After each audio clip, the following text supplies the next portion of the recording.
tuloy ng marami, realistic ba yan?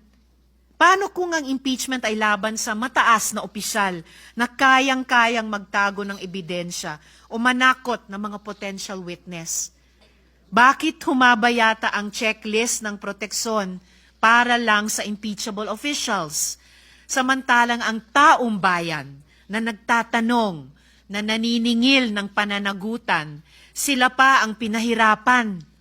Sila pa ang nadagdagan ang requirements. Kung ang usapan naman ay due process, hindi ba't ang mismong impeachment trial na nga ang mismong venue para doon? Maririnig ang dalawang panig.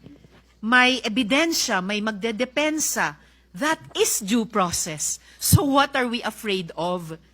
Sinabi po ba ng Supreme Court na wag na kayong mag-impeach? Hindi po. Binigyan po tayo ng guidelines. Alam po ba ninyo kung bakit binigyan na ng guidelines ng Supreme Court kung paano mag-impeach? Kasi po, Mr. President, if you recall, the Supreme Court issued a notice on July 8, 2025, requiring at least 11 information from the House of Representatives and the Senate. The Senate made a manifestation na wala po kaming maibibigay sapagkat lahat po niyan ay makukuha ninyo sa House of Representatives.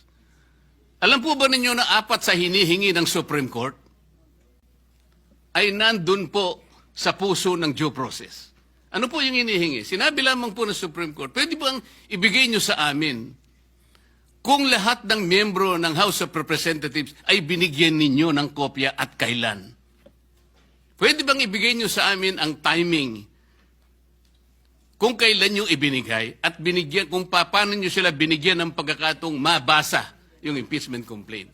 Pwede nyo bang ibigay sa amin kung every article of impeachment ay nakalagay doon ang mga dokumento na nagpapatibay ng artikulo?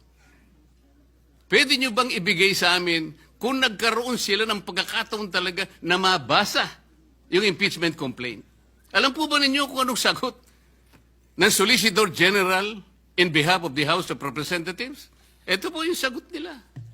It is the position of the House that these matters pertain to its internal proceedings, which have always been regarded as beyond the jurisdiction and scrutiny of this honorable court.